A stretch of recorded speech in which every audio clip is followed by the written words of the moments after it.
très chers amis internautes dal leen jàmm ci seneweb.com ak Seneweb TV fi ma leen daan dalalee tey nag bët ak bët dafa ñëwaat indil leen beneen kanam goo xamante ne nii seen i gët tàmm na ko xool comme ni ma koy waxee yéen a ñuy aal seen i bët ñun ñuy xool fi leen neex tey fi ma xool moom mooy le monde sportif un footballeur professionnel moom laa ñëw indi si koo xamante ne nii beaucoup de Sénégalais surtout les amateurs de foot le connaissent très bien tey nag moom laa ñëw indil leen ko dama koy bàyyi mu nuyoo après ma présenté waat leen ko parce que présentation bi dina gën a yaatu parce que sportif moom boo ñëwee ci moom faw nga tudd parcours faw nga tudd li nga xam ne mooy palmarès et tout kilifa gi maa ngi lay nuyu di la ziar di la bàyyi nga nuyoog internet yi lay seetaan. waaw Mohamed maa lay ziar di la màggal di nuyu ñëpp ñi seetaan waa Seneweb di leen nuyu di kontaan trop si seet bi quoi. ok ni ngeen ko gisee nii ci image yi kii mooy Assane Diousé ñu gën ko xam ci l'international sénégalais bi nekk Saint-Étienne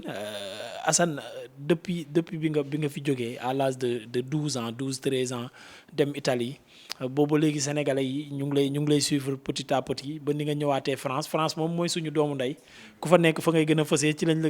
gën a ràññee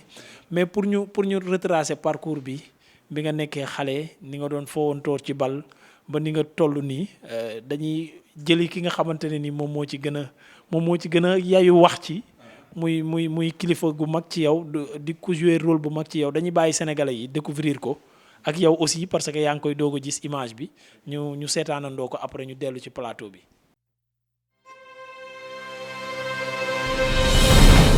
Je suis parti en 1997 année bi nga xam ni ci la Assane judd Assane sama ginnaaw la judd quoi man je suis parti au mois de mai moom mu judd la au mois de septembre ci 97. Assane 3 ans après laa ko gis bi mu juddoo gisuma ko quoi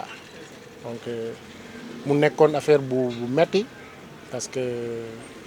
xam nga am na mag bu jigéen mais sa njaboot juddu nga toog ñetti at gisoo ko surtout góor mu nekk premier góor mais c'était difficile quand même pour man donc parce que aw ma woon këyit mënu ma woon ñëw tout ça donc quand je suis venu sama mag bu jigéen pratiquement moo ko yar parce que après sa maman m'a rejoint en Italie sama mag bu jigéen moo ko yar quoi moom pratiquement yi ci ëpp sax moom la wax yaay bon vraiment moom ku bon pas terrible mais ku bëggoon fo la quoi il jouait bon jusqu'à présent il est comme ça xam nga terrible bëgg a jouer ak ay ñu ko mag xam nga jàng moom ba yenn kii moom il voulait plus fréquenter les écoles bon lu fële laay toll j'appelais tout le temps dem na école ñu ne ma waaw bu ma laajte waatee ñu ne ma non pratiquement demul woon wala yooyu quoi mais arabe bi moom bëggoon na ko quoi arabe moom vraiment bëggoon na ko xaw ma la ma parce que koñ bi yëpp ay moromam yëpp dañ doon dem ci arabe bi di jàng si ci Oustaz Sarr mais pour dire quand je l'ai amené en Italie aussi pour wax la ni am na benn éducation de base bu nga xam ni loolu nag ci famille bi la nga xam ni nekk na ci moom parce que demul fenn ba ñu woo ma ne ma kaay moo fi def lii wala moo fi wax lii wala il s'est mal comporté wala yooyu loolu bon donc musul am pour dire daal il a été benn xale bu correct xam nga correct depuis xale à part terrible comme xale yëpp wala yu ci ëpp mais vraiment correct quoi voilà correct. Quand je suis revenu ma fekk ko mu nekk déjà bëgg bal gars yi di ko wax. yow waaw il avait 3 ans déjà il tapait déjà sur le ballon daanu tëb kii nii ba ñu koy tooñ naan ko yii kii papaam la fi indi yooyu quoi ti papaam parce que voilà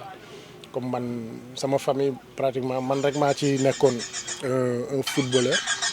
sama grand frère il jouait mais bon moom dafa teel a bàyyi parce que il était asthmatique donc bi ma ko gisee 3 ans je suis revenu déjà bi muy am 6 ans bi muy dugg école quoi xam nga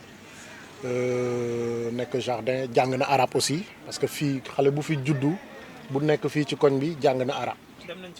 ci Oustaz Sarr waaw moom moo ko jàngal ba Assane fer na iji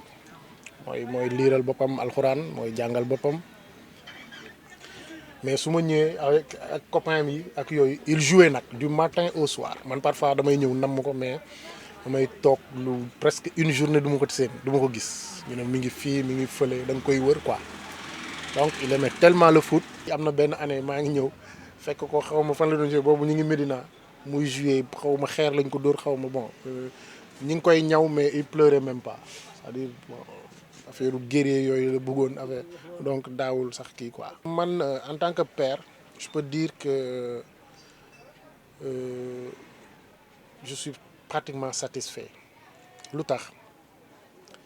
parce que y a des gosses qui sont ici nga xam ne ñoom ñoo màggandoo fii amuñu chance peut-être am seen papa bu nekk en Italie peut-être boo yooyu ils avaient pratiquement peut-être qualité ñoom tamit quoi pour mën a kii. donc li ma koy souhaiter mooy bon peut-être du doon souhait mooy c'est des conseils mooy liggéey rek ku liggéey fayeeku quoi loolu laa gëm mooy liggéey sérieux loolu laa gëm ci ngay egg fi nga mën a egg am nga chance bu sa moroom yi amul mooy tu es parti en Europe très jeune xam nga dugg ci centre de formation très jeune lu nga xam ni pratiquement dañ la servir sur un plat d'or parce que say moroom a ngi fi ñu ngi fi woon joué nañ amoon nañ qualité peut-être comme yow mais amuñu chance boobu boo amee chance yooyu nag il faut nga cueillir ko avec les deux mains. souhait bi aussi mooy il a des qualités il est jeune il doit bosser pour egg fi nit ñi di bo c'est-à-dire du dama naan je souhaite que mu jouer Manchester United wala ci moom la dépendre ça dépend de lui il a ses qualités il est jeune donc liggéey nga egg fi nga egg liggéey déglu ñi nga war a déglu aussi. retour sur le plateau Assane yow yaa moom kàddu gi nan nga gisee li nga xamante ne nii moom la paa bi wax ci yow ci sa parcours mais aussi conseil bi mu lay jox nan nga ko jëlee aussi. waaw li mu wax sama parcours yëpp dëgg la parce que moom xam nga ñun Fass lañ dëkk Fass ak maintenant nekk ñoo xam ni comme ça ñun xamuñu woon dara quoi li ñu xamoon mooy génn foo pare.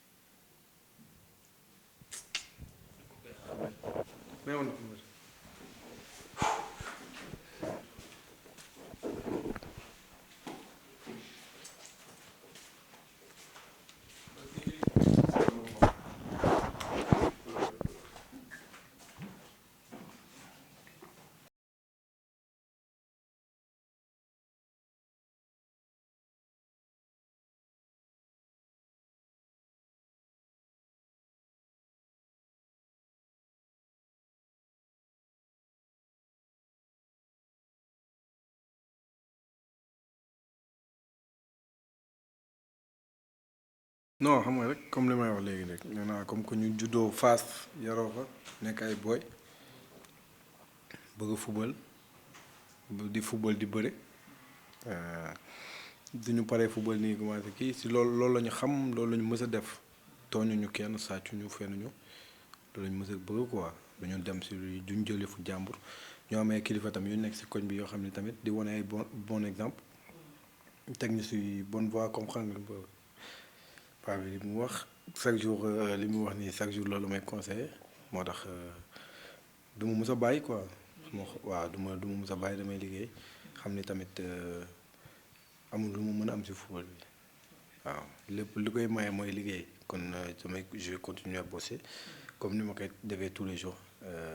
ba li mu bëgg si football ma am ko incha allah. avant li may yokk ci parcours bi ak ci portrait bi nga xam ne paa bi def na ko moom côté nit ki la wax ñun côté sportif bi moo ñu gën a intéressé je rappelle ñuy seetaan vous êtes né en 1997 septembre 20 septembre 97 tey jii yaa ngi ci 23 ans bokkoo ci ñi nga xam ne mën nañu wax ne dañu wàññi at parce que ku xool say parents xam ne vraiment xale nga tey jii sa catégorie yan catégorie nga def. man nag man moins de 23 waaw ans même nga ci bokk. waaw man dama waaw def naa U23 boobu maa koy def ba ma nekkee Empoli. waaw même ba ma nekkee Empoli toujours dañ ma doon surclassé may nekk ci gars yi di yegg ci ñu ma mag du coup j'ai toujours eu la chance boo xam ni yàlla dafa def ni dama doon jouer ñu ma mag même ba fii Sénégal quoi waaw. Empoli après ce premier match yaa ngi ko joué le 15 août 2015 en Coupe d'Italie ak Vicenza noonu la Vicenza. kii contre kii la contre. je pense noonu la waaye contre Vicenza la. ok oui coupe ce premier match en Italie c'est coupe la contre Vicenza nan nga ko dundee. waaw ni ma ko dundee woon waaw parce que loolu noonu j'étais confiant quoi parce que nekk jeune ñëw équipe bi coach bi jox ma confiance parce que avant may jouer sax boobu je me rappelle ma agent bi dafa ñëw ne ma ne ko léegi année bii nu may def comprendre parce que jóge jeexal naa Primavera mais maa ngi woon nekk ci première équipe bi mu ne ma léegi club bi nee na da ngay def préparation ak ñoom après bu fekkee ne dafa jar ñu yóbbu la pare ñu def ko ma ne ko man su ma yéegee ci kaw ci pro yi du ma wàccaat ma waxee ko nii mu ne ma ok mu ne ma va faire un pack ma ne ko am problème mu yéegee préparation bi ñëw ma joxe sama bakkan après coach bi fekk ñu ngi yoroon Jean Paulo mu ñëw gis ma bëgg ma commencé ma jouer match amical yi may jouer def ay match parce que xamoon naa lépp si ça se passe que si match amical yi nooy demee ak nooy doxalee ba coach bi nga mu jox ma confiance dugal ma yàlla def li muy def parce que tamit yàllaa tuddoon ni tey jii nii foofu laay jaaree jeu pro te kenn mënu ci woon dara waaw. léegi après premier août 2017 je pense ci nga signé Saint-Étienne pour 5 ans pourquoi choix boobu. parce que Saint-Étienne li tax ma dem Saint-Étienne parce que amoon naa ay club yoo xam ne amoon naa ay club Italie waaw comme mun naa am ne Sampdoria mun naa yeneen club yu ma Sampdoria boobu dama woon signé sa Sampdoria mais après dama dem bi mu gis Saint-Étienne mu ñëw ma ne comme que j'ai fait 8 ans en Italie léegi xam nga xool changer tuuti air pour xool lu muy joxe xool yeneen jeux yi tout ça après ma dem def ko mais j'ai pas regretté li ma signé Saint-Étienne parce que football parfois il y a des hauts et des bas et loolu tamit parfois di nga toog moment yoo xam ne doo jouer parfois di nga toog moment yoo xam ne tamit di nga jouer comme Empoli li ma fa nekkee woon et da ngay am benn baisse boobu noonu de rythme wala de manque de temps de jeu moom dal Saint-Étienne mais après dañuy continuer di liggéey rek peut-être demain mën nañ dem beneen club on va retrouver suñu niveau bu ñu yoroon et même plus même. pourtant yaa ngi wax manque de temps de jeu mais pourtant c'était parti très bien au début parce que le premier nga signé 4 jours après c'est-à-dire le 5 août 2017 nga joué ce premier match contre OGC Nice ngeen gagné 1-0 victoire souvenir boobu lan la lay. waaw souvenir bu kii la parce que j'avais envie en fait parce que ba ma nekkee Empoli parce que ñoom xamoon nañ man damay dem du ko man préparation defuma ko ak ñoom